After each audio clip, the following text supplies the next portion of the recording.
My name is Tracy Hanshu, and I'm an assistant professor of history here at Washington State University, Tri-Cities. Welcome to this afternoon's panel presentation. Before we start our program today, I would like to introduce Chancellor of WSU Tri-Cities, Sandra Haynes.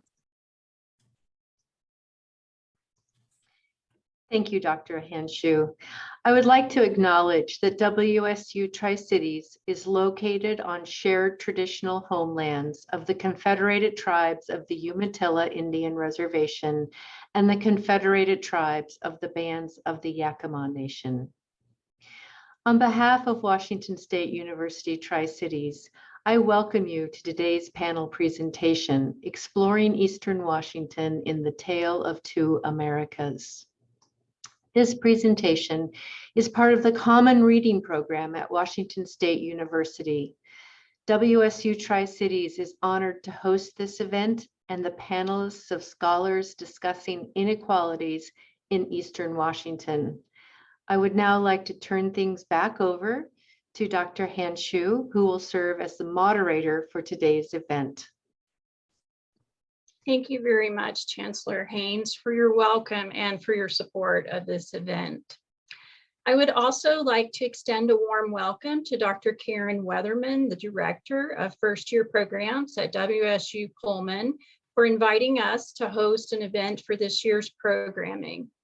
Thank you also to Edie Belent, Academic Support Staff for the College of Arts and Sciences Tri-Cities, and Dave Fassler, Information Technology Supervisor, for making this event possible. Before we get started, there are a few housekeeping items to cover. In today's webinar, questions will be received through the Q&A feature located at the bottom of your Zoom screen. Please do not use the chat feature for questions. You are welcome to post questions at any time using the Q&A feature. We will begin the discussion with some of the questions that were sent in advance of today's program, and then we will shift to questions we received during the event. Please keep in mind that we may not be able to address all questions due to time constraints. For WSU students attending the webinar as part of the Common Reading, please be advised that toward the end of the webinar, we will upload the link to confirm your participation in today's session. We have a terrific panel of scholars, and each of whom are faculty on our campus here at WSU Tri-Cities, I'm very proud to say. First, I'll introduce Dr. Robert Bauman, who's a professor of history and the academic director of the College of Arts and Sciences. Dr. Bauman's work on race and poverty includes multiple books and an award-winning article, Jim Crow in the Tri-Cities 1945 to 1950. His most recent work, co-authored with Robert Franklin, is Echoes of Exclusion and Resistance, Voices from the Hanford Region, which was published in 2021.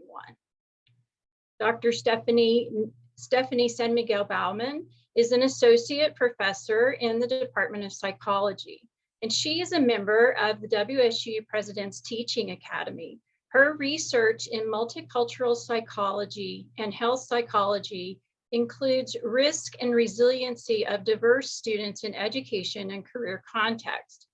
Her article, College and the Cure, Education and Career Considerations of Childhood Cancer Survivors, published by the Journal of Student Affairs Research and Practice in 2020, featured a study supported by a grant from the Association of Research on Childhood Cancer. Robert Franklin is the Assistant Director and Archivist of the Hanford History Project and is an Assistant Professor of History. The Hanford History Project manages the Department of Energy's Hanford Collection, an archive, artifact, archaeological, and oral history collection focused on the World War II and Cold War history of the Hanford site. Professor Franklin has co-authored with Dr. Robert Bauman 2 volumes in the Hanford History series by the WSU Press. The first volume of that series was Nowhere to Remember, Hanford, White Bluffs, and Richmond in 1943, and was released in 2018. And the third volume, Echoes of Exclusion and Resistance, Voices of the Hanford Region. Dr. Eric Johnson is a professor of bilingual education. His research focuses on ethnographic approaches to immigrant education programs and language policies in public schools. His publications span topics involving language and social justice, bilingual education, immigration, and family engagement. He has served on numerous committees to promote equity and inclusion across the WSU system, including the WSU Tri-Cities Diversity and Inclusion Council, the WSU College of Education Equity and Inclusion Committee, and the WSU Provost Committee for Inclusive Excellence. Recognized for his scholarly and service contributions to promote equity and inclusion, Dr. Johnson is the recipient of several awards: the Faculty Excellence Award in Diversity, Equity, and Inclusion, the WSU Faculty Diversity Award, and the WSU Martin Luther King Jr. Distinguished Service Award, and one just announced this week, the Solon Faculty Excellence Award for Outreach and Engagement. Congratulations, Dr. Johnson, on that award. So welcome, and thank you all for being here today. I'm excited about our outstanding panel, and I appreciate you agreeing to share your insight and knowledge with us. This year's common reading book, Tale of Two Americas, Stories of Inequality in a Divided Nation, is an anthology edited by John Freeman. The idea for this book, as described by Freeman, occurred as he traveled to Chicago, Seattle, Portland, Miami, and finally his hometown of Sacramento. In each of these locations, Freeman was approached and asked for money in a repeated act that led to his epiphany: America is broken. Freeman states, if you walk around any American city, an evidence of the shattered compact with citizens will present itself. There you will see broken roads, overloaded schools, police forces on edge, clusters, and sometimes whole tent cities of homeless people camped in eyeshot of shopping districts that are beginning to resemble ramparts of wealth rather than stores for all. Freeman notes that in 2015, across the nation, America's top 10% earned 9 times as much as the bottom 90%. And in another example of inequality, in the state of California, he says, it might be home to more than 100 billionaires whose collective assets dwarf the GDP of most nations in the world, but nearly 1/4 of that state is poor. He goes on to say that this is not just an urban problem. In smaller cities and towns and in rural America, the gulf between the haves and the have-nots stretches just as wide, even if its symptoms are not so visible. So today we want to explore Eastern Washington's story within the context of Tale of Two Americas. In 2019, a Seattle Times article revealed that in Eastern Washington, nearly 18% of the population live below the poverty level. Are experiences in Eastern Washington as diverse as those in Freeman's collection? Eastern Washington also consists of rural and urban areas like Spokane, Tri-Cities, Pullman, Yakima. 15% of Eastern Washington residents live in small towns and rural areas compared to just 2% in Western Washington. So questions that come to mind: does Eastern Washington have the resources to address these inequalities? And are our disparities visible? So we have some questions for the panel, and I'm going to start with Dr. Bob Bauman. Can you describe for us some of the history of Eastern Washington and how inequality may have evolved out of that history? Sure, Tracy, thank you. And thank you for hosting this event and moderating it as well. So interestingly, the history of Eastern Washington in many ways, the racial history of Eastern Washington in many ways reflects the racial history of the American West more broadly. The American West has always been the sort of most diverse region of the United States, and some of the stories that are true about the American West are true about Eastern Washington as well. So, throughout the history of Eastern Washington, we've had, of course, indigenous peoples, we've had immigrants from Asia, from China, from Japan. We've had African Americans who came to settle here, to move here, to work at Hanford in the Tri-Cities. And of course, we've had Latinx immigrants and migrants here as well. And so we have a very diverse history, and again, one that reflects the history of the American West in many ways. So I'm just going to do very quickly an overview and show a few slides. So some of these stories are covered in the book that my friend and colleague Robert Franklin and I co-authored and co-edited, Echoes of Exclusion and Resistance. So, of course, indigenous peoples have been in this region for 10,000 years at least. And in Eastern Washington, that means the Umatilla, the Yakima, the Nez Perce, the Wanapum, and others. In addition, in the Tri-Cities and in Eastern Washington, you had a significant population of Chinese immigrants in the mid to late 19th century, from the 1860s and onward, initially for mining throughout the region, on the Snake River, Columbia River, right, and other parts of Eastern Washington. Over 50% of the workers on the Northern Pacific Railroad that came through Eastern Washington were Chinese immigrants.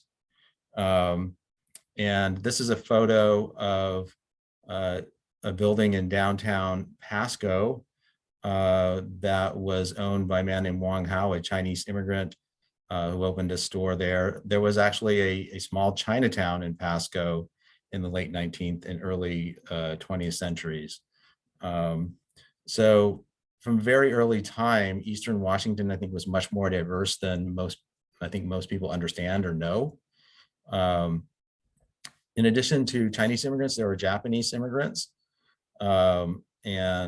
Japanese immigrants came also to work on the railroad, but also to work in farming, to work in agriculture in Eastern Washington.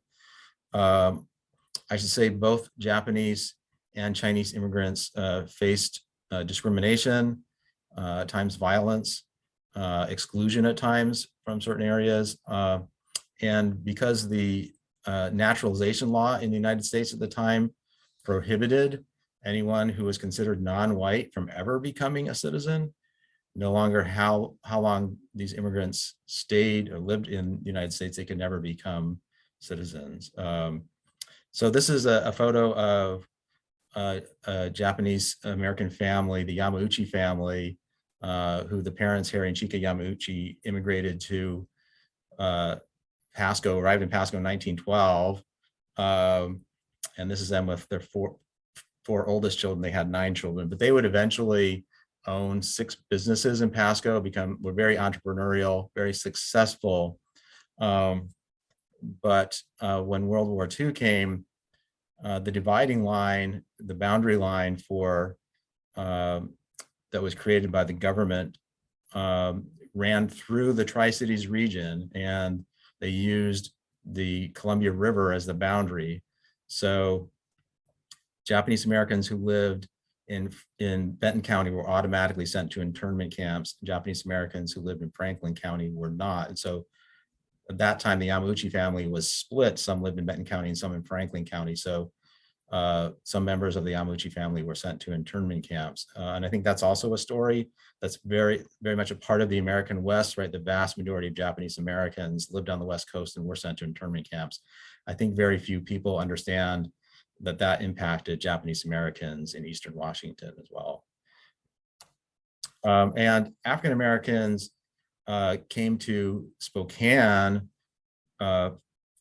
in the early part of the 20th century, 19-teens, 1920s, to work on the railroad, the early part of the Great Migration, and then to the Tri-Cities during World War II and the early years of the Cold War.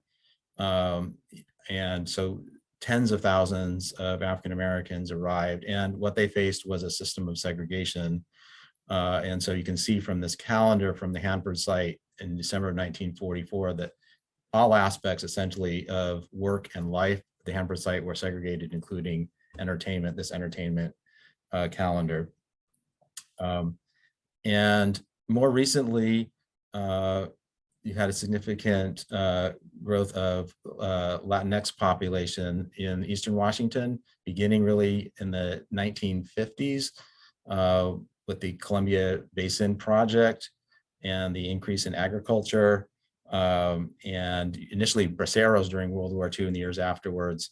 And since then, a significant migration of Mexican Americans from South Texas and other parts of the Southwest, and immigrants from Mexico and other parts of Latin America. And so we live in a very diverse region, a region that historically has been very diverse. And I think those are important things for a lot of people to understand, and that a lot of people don't understand about the history of this region.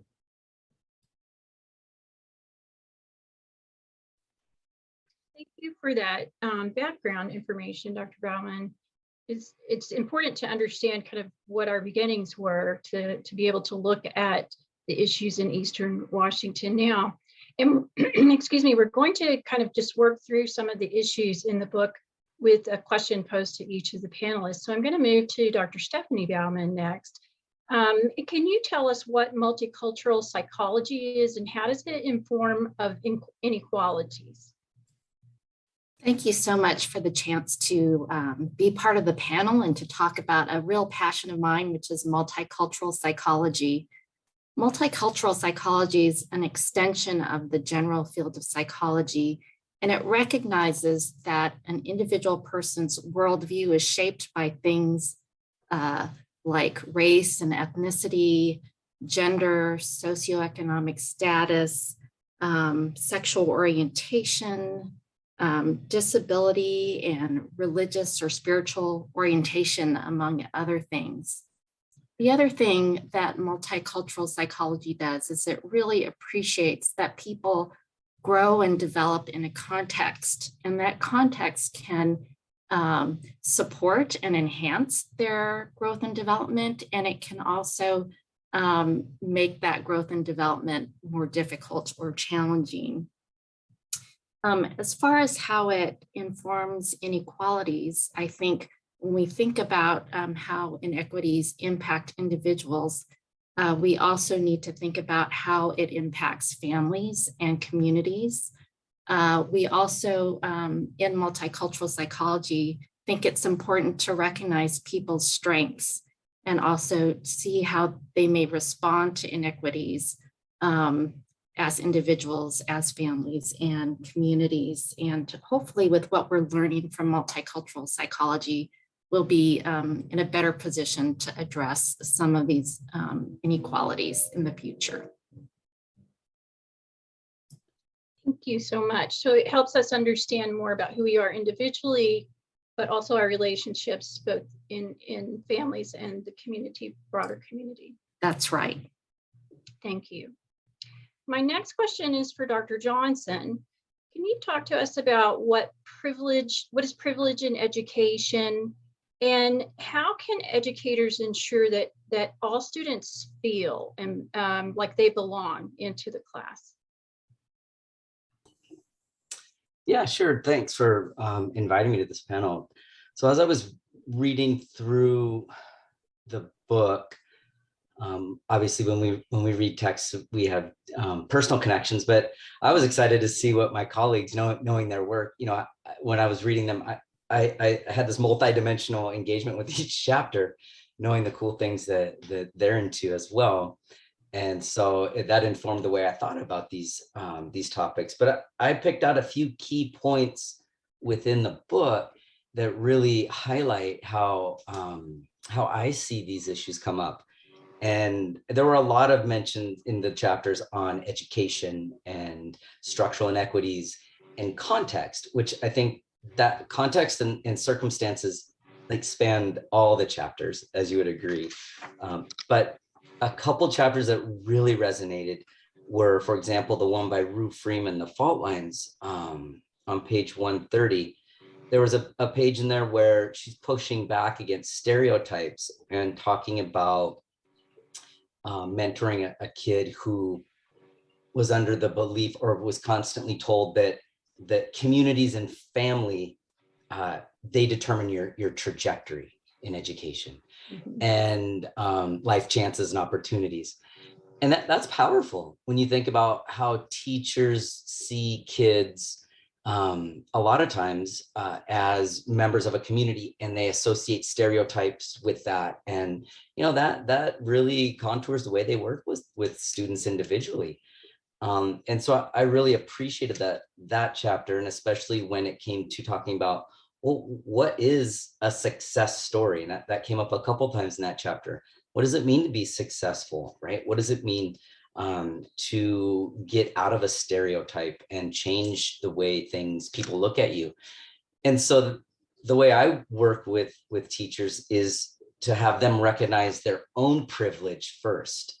And so when you say, what is privilege in education? It's got to start with teachers, and to realize their own backgrounds and their own perspectives of society. The chapter, though, that most resonated with the way that I work with teachers and reflects the question about privilege in education and how do teachers create a sense of belonging, was the one by Kristen Valdez, page 100, the youth from every quarter, where they were pulling students for this program in a boarding school, summer school program. And the author had gone through something like that. But she mentions two important points that have come up, in my career over the past, 25 years of working with K-12 students. And that is, she on page 101, she references the distance between experiences is what often causes challenges in education. And that distance it's not referred to explicitly, but students who come from experiences that are similar to teachers and those administrators in a K-12 context generally have an easier time in school with language and content and cultural worldview constructs. The distance and experience with students who come from diverse backgrounds or different backgrounds from the teachers are ones that usually have challenges that are not based on any type of deficit or inability in their own intellectual or cognitive ways, but the way that teachers struggle to learn about those experiences. And then that chapter ends up with a really important question. It's like, what does it mean to belong? I believe that's page 105, at least in my notes that I took. So what is that? What does it mean to really belong? And what I do is I work with students.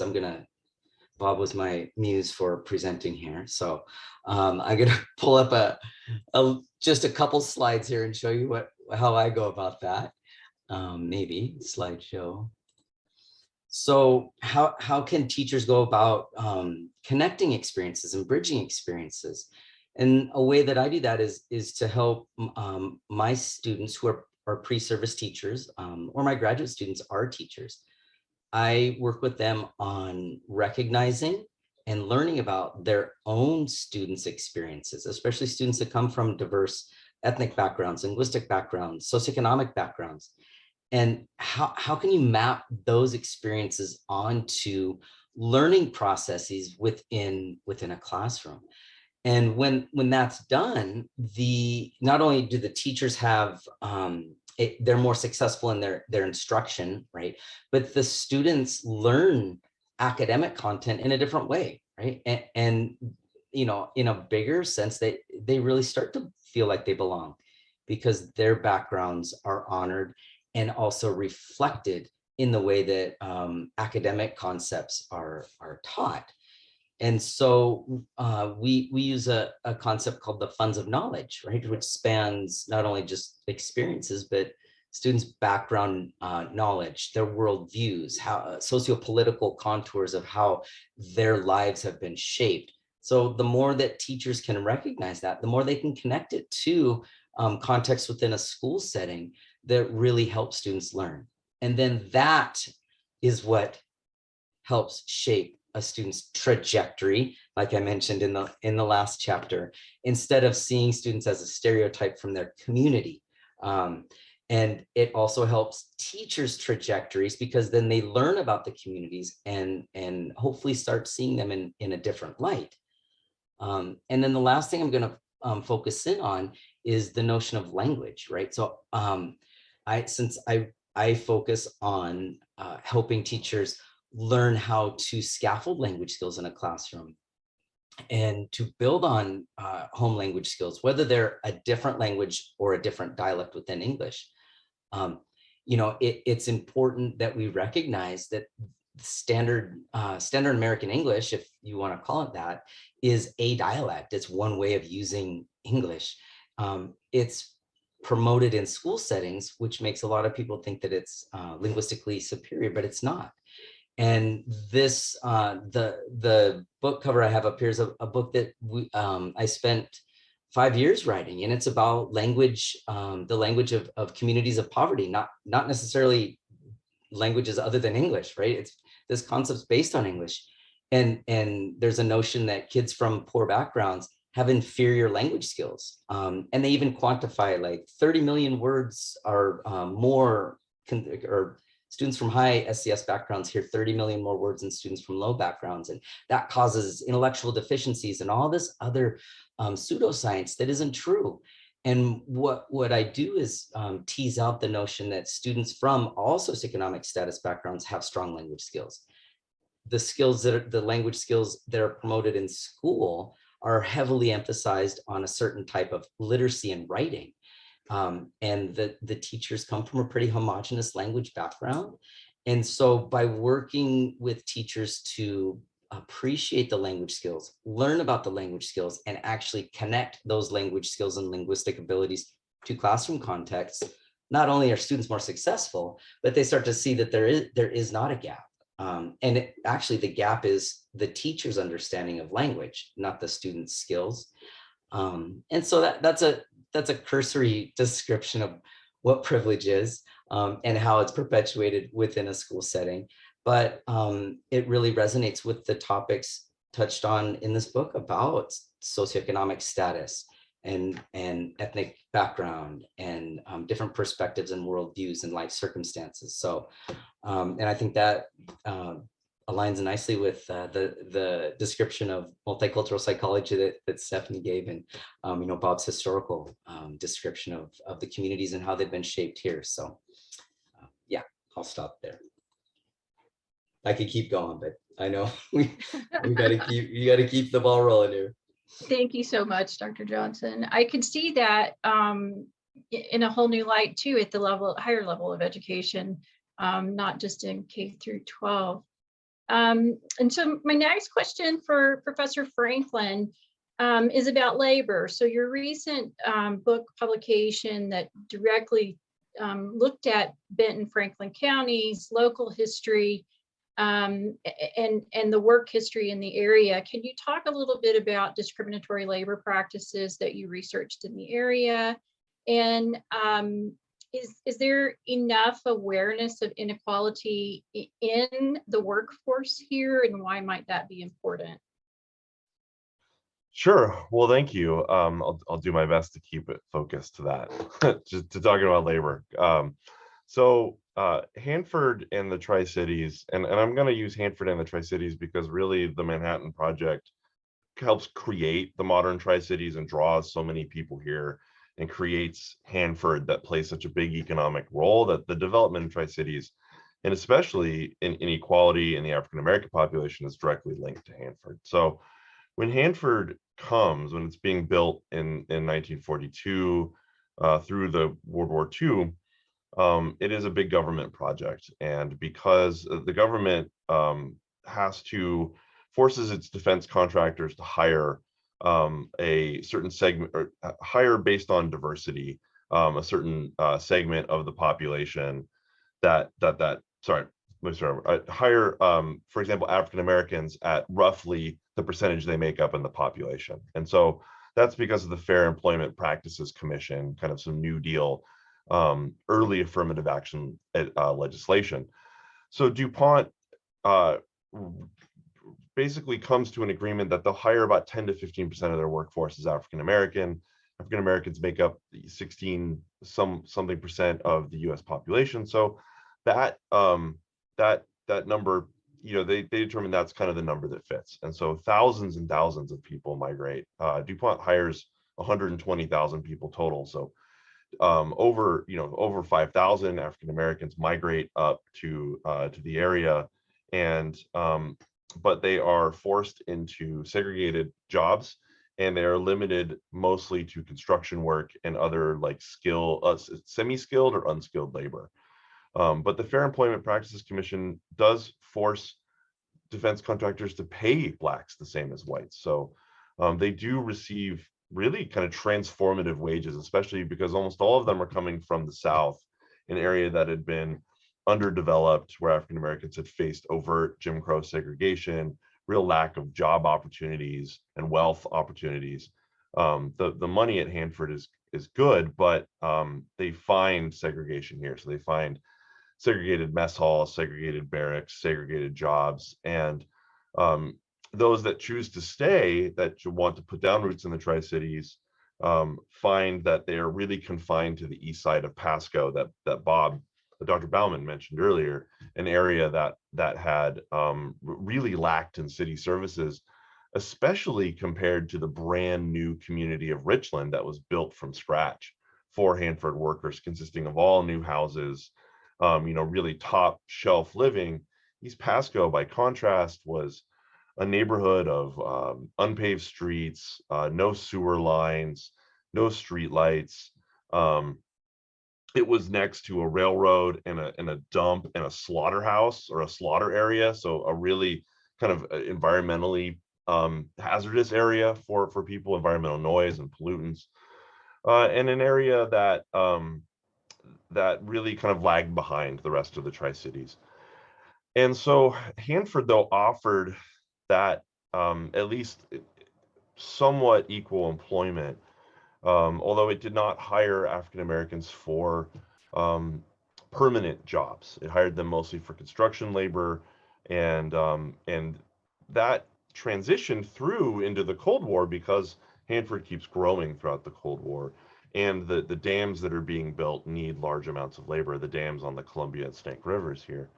But jobs like scientist jobs, police, clerks, these kind of like blue collar, white collar permanent positions, blacks are mostly excluded from. And so very few live in Richland, and they're really segregated in East Pasco. Very few work in Kennewick, and none can live in Kennewick until the mid 1960s. And so it's really kind of a concerted effort by Hanford initially, and then by the cities and businesses of Kennewick and Pasco, to not only segregate them physically, but also restrict job opportunities, but more covertly rather than overtly. There was just police harassment of African Americans in Kennewick, right? They would be stopped, asked what they were doing there. We, as part of the project, I interviewed over 30 people who grew up in the Tri-Cities, African Americans who grew up in the Tri-Cities. And one person told me, they'd heard about a job opening at the city of Pasco, went down, they were given an application, they were allowed to fill it out because the city could not put up strict formal barriers. But when they turned in the application and they walked away, they glanced back and they saw the person they'd given it to drop it in the trash can. So there were prejudices that kept people at bay. There was mistreatment when they did get jobs in city workforces. There were subtle forms of discrimination, mistreatment, and that really leads to an organized civil rights movement by groups like the NAACP and CORE, the Congress on Racial Equality, in the 1960s, that are pushing for open housing, for employment. And the federal government, again, responds and forces Hanford, beginning in the 1960s, to open up jobs and specifically recruit Black scientists. The schools are encouraged to recruit Black teachers. And so in this way, the government, federal government, and then pushing through state and local governments, opens up the door for education. And this is kind of a civil rights story, is that the government generally leads with things like minimum wages and job security, benefits, and then private business is the one that kind of lags behind. It's the one that follows. And that's really true with the African American community here in the Tri-Cities. There's quite a lag of them being able to get that kind of prosperity that their white counterparts, many of them were recruited for these very well-paying jobs initially. Do these things exist today? Our research was certainly much more focused on the historical inequalities, but you still can see that there is a lack of diversity today, and especially some of our elected offices, for example, in some of our city councils. There's a lack of that diversity. Out at Hanford, they make a difference, but there's really no concerted affirmative action programs anymore. Washington's affirmative action program was taken down, I think, last year due to a ballot referendum. And a gentleman that I interviewed, Dallas Barnes, kind of said it really well when he said there's a difference between being allowed to be somewhere and being invited to be somewhere, right? There's a difference between that technicality of being allowed there and then feeling welcomed. And for African Americans historically in the Tri-Cities and outside the Tri-Cities, but speaking locally, it was about pushing to be inside those spaces, but pushing against feeling unwelcome. And so that layer of inequality and that reputation that East Pasco gained as kind of a lower class area, a non-white area, really does carry through to this day in the way that I think some people talk about the Tri-Cities. We're a very segregated place in our neighborhoods, and so you do see that reflected today.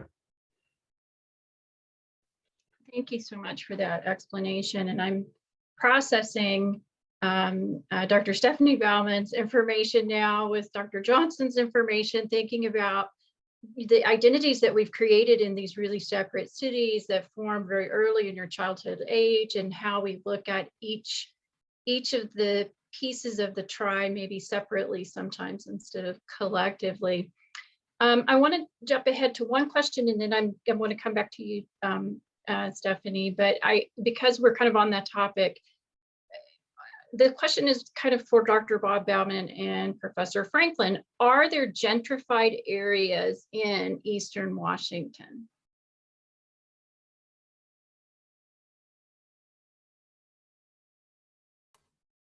I guess I'll start, and then Robert, you want to jump in whenever, feel free to jump in whenever. So I guess I'll maybe start by a really short definition of gentrification, or how it is usually used.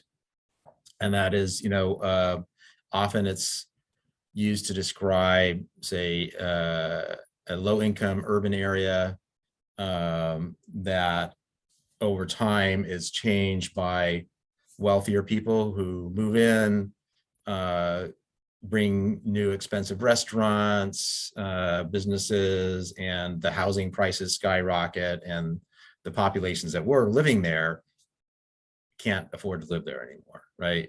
And so are forced to leave their traditional neighborhoods that maybe their families have been in for generations, and can't afford to live there anymore. So, Eastern Washington is interesting, right? Because there aren't a lot of traditional urban areas in Eastern Washington. The most obvious urban area is Spokane, right? If you look at Eastern Washington. And so if you look at Spokane, yes, there are areas of Spokane. The Kendall Yards area in Spokane is a very great, sort of a classic example in many ways of gentrification that has taken place there. The Tri-Cities, as Professor Franklin pointed out earlier, wasn't a Tri-Cities. It was a group of towns for the most part, right? Until World War II. There's not because there's, these separate communities, there was not a big city urban downtown area, right? So you see, I think, less of that here, because there wasn't that sort of urban area, right? It's more clearly obvious in a place like Spokane. Nonetheless, I think there are small pockets of it here, right? In the Tri-Cities, you do see some sort of older areas, right, that have become sort of trendier places to have popular bars and shops, and then the apartments there sort of renovated and prices going up. So it's less of a thing here, I would say, in the Tri-Cities than in Spokane, or obviously a major city like Seattle or something like that. But anyway, so that's my thinking there. I'll let Robert add to that if he has something he wants to say. No, that was great. What we do, Bob, and I agree, we're not quite urban enough. I think we haven't, because I don't think we've gone through that full cycle. And what I mean is there's a phenomenon that's connected with gentrification, and that's white flight. And that's where people, whites historically have fled from urban areas into new suburban developments. And the Tri-Cities is undergoing such a rapid development and on its rings, on its edges. And these developments are not 100% white, but they're largely pretty expensive new houses that are somewhat white. And the older areas of town, and I live in an older area of Kennewick, a neighborhood that dates from the 20s to the 40s, very working class. My neighborhood is very mixed. And when I bought a house here, I heard some things about my neighborhood from people that, kind of had already had their idea of what the good and bad zones in the Tri-Cities were, that there are good and bad zones in the Tri-Cities. Historically, in Pasco especially, the urban renewal program redeveloped much of East Pasco, adding in a lot of commercial, taking away residential, and that triggered a movement of African Americans out of East Pasco, a breaking up of a very large segregated community, but also triggering white flight and the arrival of immigrants to this area, largely Latino immigrants from the 70s on, has also triggered a level of white flight. You look at who is buying the houses, right, and what is happening to the older areas of the towns, Kennewick and Pasco especially, and you can see that phenomenon. And then, but you can start to see a little bit of gentrification with things like the redevelopment of parts of downtown Kennewick or the wine village, redevelopments of parts of downtown Pasco. So you're kind of seeing this play out in a smaller rural community. But I don't think we're quite at gentrification yet, because we're still have all the room to build out. And that flight is still going on. And it's a very, you look at the schools and you look at races and poverty, and it kind of tells you everything you need to know. The last time I looked, which was a few years ago, Pasco School District has somewhere around 68% of students get free lunch.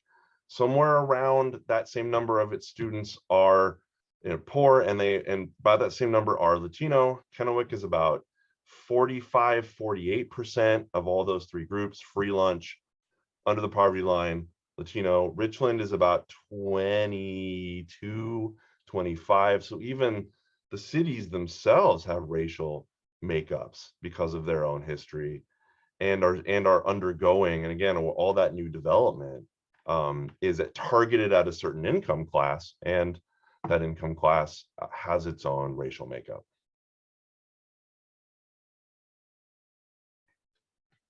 Thank you so much for defining that and explaining to us what that looks like locally in Eastern Washington. That's a good segue into my question for Dr. Stephanie Bauman. Poverty seems to be a real limiting factor for people seeking mental health services or assistance with mental health. And I wonder if you might talk to us a little bit about how inequality that might be identified with the poverty level in both urban and rural populations. I mentioned earlier, 18% of Eastern Washington is under the poverty line. And so could you talk to us a little bit about what that might look like in Eastern Washington? Sure. I think there is a need for increased mental health services in Eastern Washington in general, but certainly access to affordable mental health care is mental health services for people who live near or under the poverty line is especially problematic. When I think of inequity in mental health services, I think it can take several forms. Four different things come to mind. So first of all, I think what you can see sometimes is more limited range of services than you might see in bigger urban areas. So, fewer inpatient, outpatient, detox type opportunities. So that's one way where the inequity, presents itself. Another way is for the services that do exist, sometimes people have to wait quite a while before their initial appointment. There's also, can be a lot of time or more time that elapses between appointments than would be optimal. So that's another way in which inequity plays out. The third way kind of came to mind when Robert was talking about, people being inside spaces where they feel unwelcome. And sometimes I think inequity manifests itself when you find it difficult to find a mental health care provider that can relate to certain aspects of your experience that really weigh heavily on you in terms of mental health. So if you are struggling with being allowed to be in a space but not welcomed and invited, it can take a little bit of time to find a provider that could kind of really understand and validate that sort of experience.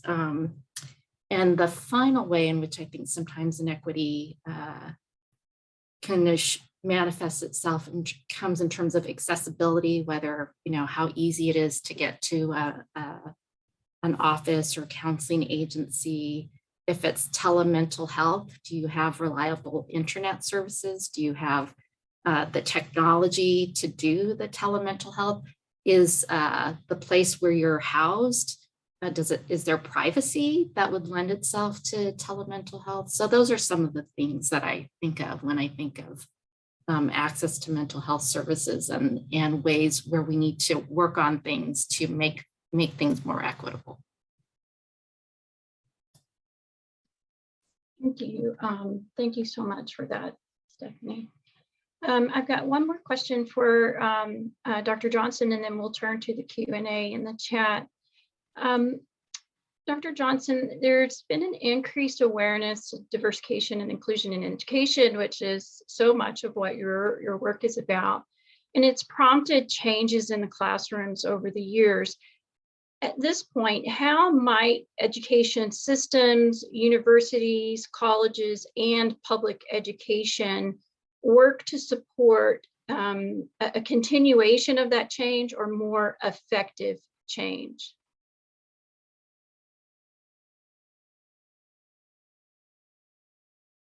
You're muted. As I tell my students, jokes are much funnier when you're not muted. Yeah, so there are different ways that process pans out, right? And heightening awareness of diversity and inclusion. And that could be programmatic. It could be through professional development with, like even universities, teacher prep programs, the way we prepare future teachers.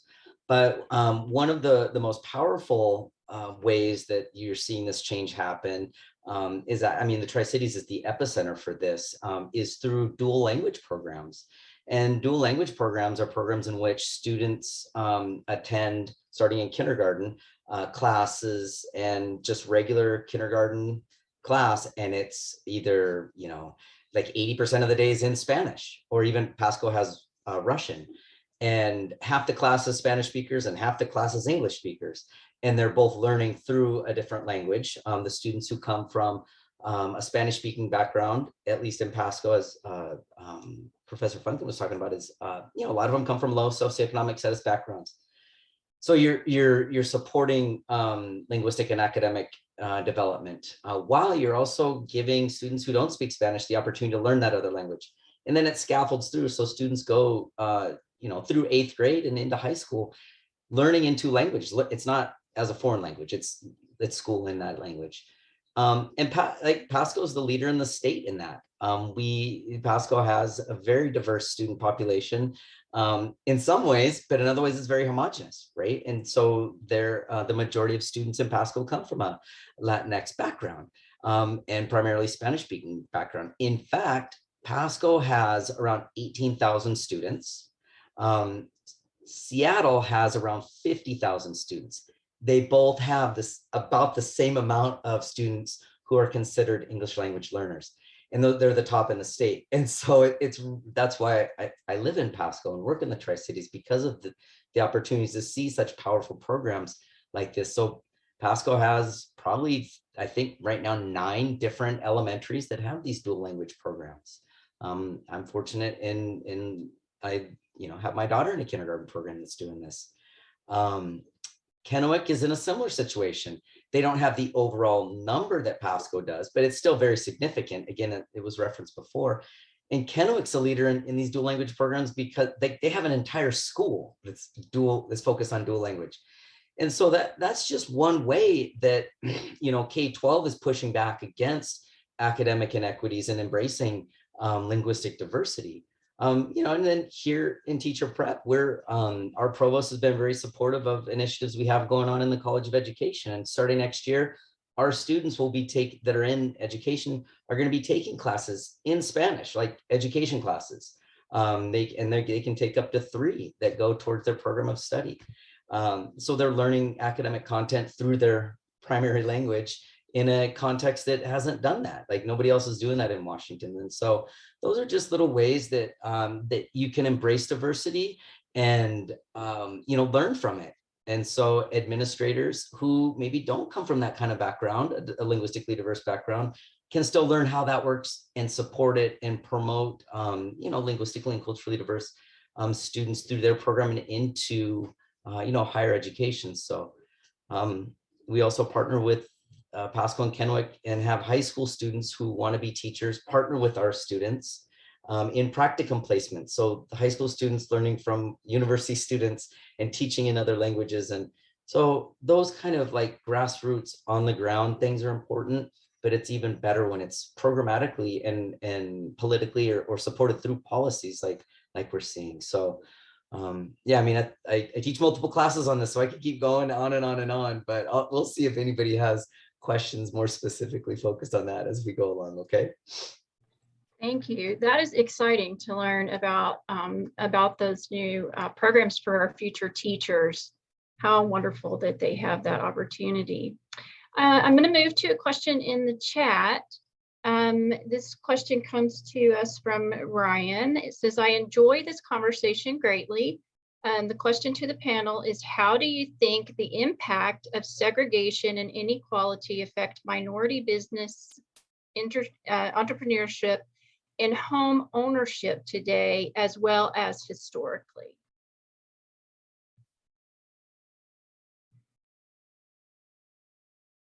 Well, that's a great question. First of all, Ryan, I'm glad you're enjoying the conversation, and that's also a terrific question. And it's also a really large question that we could probably spend a whole hour and a half just on that, that question. I'll tackle a little bit of it and then see if anyone else wants to jump in. So in terms of housing, I'll focus on housing. That's definitely something, and Professor Franklin talked about somewhat. That's something that historically, for a long time has been, was segregated in the Tri-Cities, and so we saw that, during World War II, where essentially African Americans were completely excluded from Richland and Kennewick for different ways, but essentially completely excluded, and could only live in East Pasco. Those sorts of trends in housing, right, have continued over time. So we could have continued to see, you know, Richland be, you know, the whitest of the three Tri-Cities still, right? And while the primary sort of non-white population has changed over time, we still see this sort of the practices and traditions of segregated housing continue, even though there aren't any official laws or rules, right, that say that, right? But the practices continue, not quite as extreme as it used to be, but nonetheless still there in terms of housing. Yeah, if I can add on to that about housing, I mean, it's well known, you know, the practice of redlining, the denial of loans to African Americans is well known. While there are not any redlining maps for Pasco or Kennewick, everyone that we interviewed spoke about the inability to get a home loan through the 1960s. And it wasn't until urban renewal came in, bought people's dilapidated homes, and kind of those large scale changes as part of the civil rights movement that people were able to begin to get that kind of wealth. And a home is the largest asset most American families have. And without that ability to get a home, you can't build generational wealth. And it makes it harder to start businesses and be an entrepreneur. Not only that, but in World War II and afterwards, white residents of Richland were charged anywhere between $28 to $40 a month for rent by the government for these nice new houses. Rents in Pasco for dilapidated automobile trailers and shacks were roughly double that, making it hard for African Americans in East Pasco to even gain wealth, right, and save wealth. And so those effects, that has generational effects, and that still, you know, echo on. I mean, even into the 70s, some of our interviewees like CJ Mitchell, who ended up becoming a realtor himself, becomes a realtor because of the negative experiences he faced trying to buy a home. And so that does, it cascades.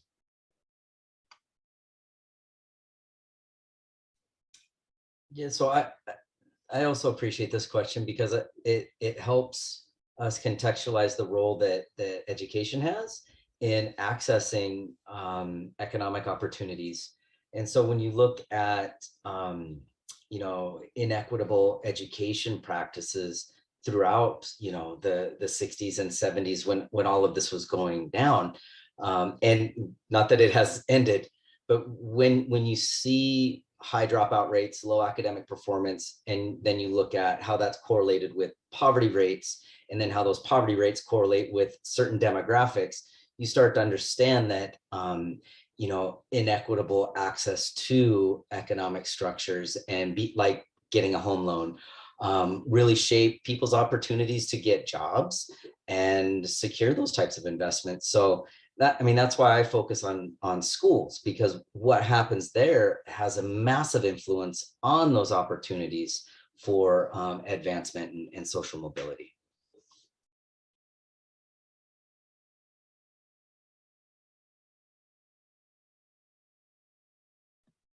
Thank you. Thank you all for answering that question from Ryan. I have a question, kind of a hot button question for all of the panelists. In 2020, when Dr. Bauman and Professor Franklin's book came out, many people, Echoes of Exclusion and Resistance, many people were a little surprised to learn the history of segregation here in the Tri-Cities. And some people questioned, why isn't this in the local high school curriculum? And the topics that you cover when you're discussing inequity and racial issues are so sensitive, and it's so important to be very cognizant of how it affects everyone when you approach this in teaching.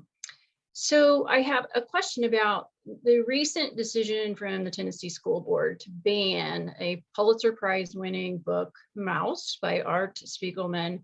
It's a graphic novel about the Holocaust. And so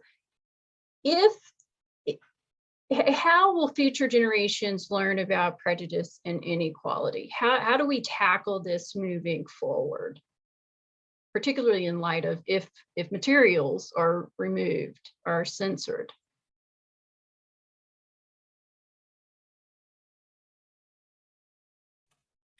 Well, that's a really important question, Tracy. And, you know, I think there are probably a number of ways to address these things. First of all, panels like this one, you know, having events like this one that where you have people with expertise in different areas, different aspects of this, and we can address some of these topics and questions are important. It more broadly, education, and I mean at all levels, K-12, university, you know, education. You know, pushing back to an extent when some people want to exclude what they think is ugly history or unsavory or unpopular, you know, just give us the good stuff sort of mentality, making sure to include as much of the full story as possible. I think another thing to understand, that's important to understand, is there are always going to be people who are opponents of inclusion and equality.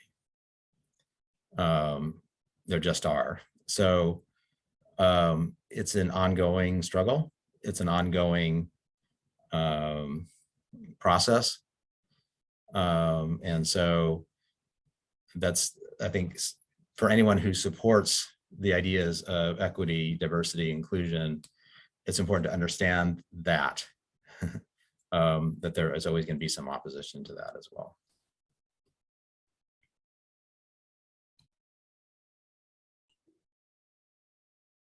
Yeah, I'm really interested in what Stephanie's going to say. But just jumping in, I think instances like this, or the pushback against critical race theory, or a few years ago with ethnic studies programs on the chopping block, like those, it's difficult to understand why those initiatives are pushed forward.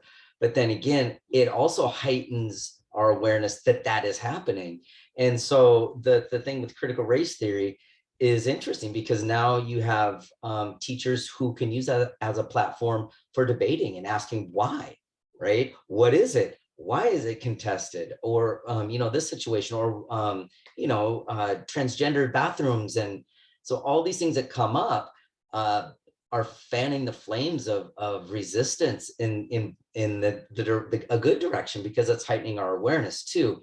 If you have educators who are equipped to tackle those topics and really promote them within a classroom setting at all levels, right? And so I try to do that because I'm training teachers, you know, but it's up to, you know, all levels to embrace it and try to talk about those things to get students to be critical thinkers. So yeah, I don't know, Stephanie, just there's some sort of social psychology going on here with that I'm really interested in what your thoughts are. Yeah, it's so important in your work of equipping educators to deal with these very difficult topics. It's so important. A couple things come to mind. It is really difficult work. And so it's important for people who do work, you know, that tries to advance inclusion and equity to find ways to shore themselves up. Often that's by, you know, knowing that you have colleagues, knowing that you have friends that, you know, are dedicated to equity and justice themselves, and using what you know from your major or your degree or your career to help you out, to give you tools. In fact, you know, posted up by my desk, I have a quote by an African-American psychologist, and she wrote, her name was Janet Helms, she wrote, "There's a reciprocal relationship between my life and my work." And she talks about how her her life reveals things that need to be addressed, and how her work, her training as a psychologist allows her to remain in the battle sufficiently enough to kind of contribute and make a difference. And I think that general frame is something that I carry with me. But you know, these issues are sensitive because people feel that they have a real impact on them, whether it's, you know, people want change or people want to resist change. And the other reason why they're sensitive is sometimes people feel like they don't have the skills to cope with whatever's challenging, whatever seems kind of threatening. And so I think if we can provide people with tools and support, that maybe we can get through some of these, you know, difficult conversations. Thank you so much. Kind of on that same topic, so Professor Franklin, I've got one for you that kind of extends that. We did have an early question that was sent in, if we had any comments about hillbilly elegy, and I wondered if you might be able to speak to that. Sure. Hillbilly Elegy, for those that don't know, is a book by J.D. Vance, and it's a combination of kind of personal anecdote and but really it's kind of a tale of like the struggle of the white working class. And a lot of people, it came out in 2016 when kind of the Republican Party underwent a change, and you know, Donald Trump was elected. And I think what's interesting about that book is that it replicates a lot of tropes about welfare and the poor and who's deserving and who's undeserving.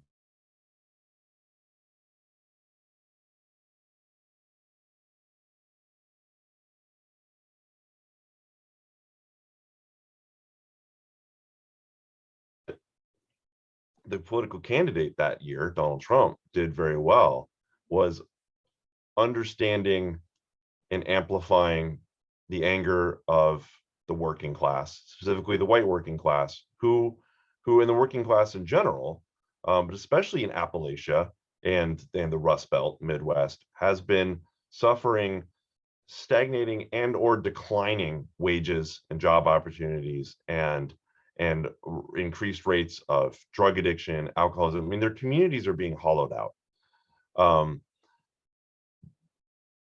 The Republican Party, or Trump, was very good at recognizing that anger, but so far there have not been very many good policy solutions for that anger. And in just amplifying it like J.D. Vance does, and in talking about deserving poor, undeserving poor, he's gone back to tropes of welfare queens and things like that reflect very poorly on who are the real recipients of welfare, which is the poor. And 75% of recipients of welfare are children. And so to attack public aid like that is to attack children. And it's really underhanded at best. And so it's interesting that those concerns have been identified, but what needs to be broadened out is the concerns of the working class as a whole. And it is a class, and those are communities that are really suffering, but they don't need to be pitted racially against each other. And you know, my fear, and I think a fear of a lot of others, is what's happening is that these kind of culture war things like critical race theory, transgender bathrooms, are being used to distract from real issues and real policy solutions that would impact people's lives. And you know, a lot of that is holding our politicians accountable for you know, really following through after they've, you know, brought the concern to the table. That's not enough. And that's been a real disappointment for over a couple of generations now. Thank you. Thanks for explaining that and answering that question that had been mailed in. For students who are in the webinar, we have your attendance verification in the chat, and there's time for one more question that came into the Q&A that kind of ties in with the very last question I was going to ask for the panel. And that was a general question about what can Eastern Washingtonians do that can help reduce inequality in our region. And then the specific question in the Q&A asked about resources given to the African American community that would help that community prosper in the Tri-Cities. So they kind of go hand in hand for our last question.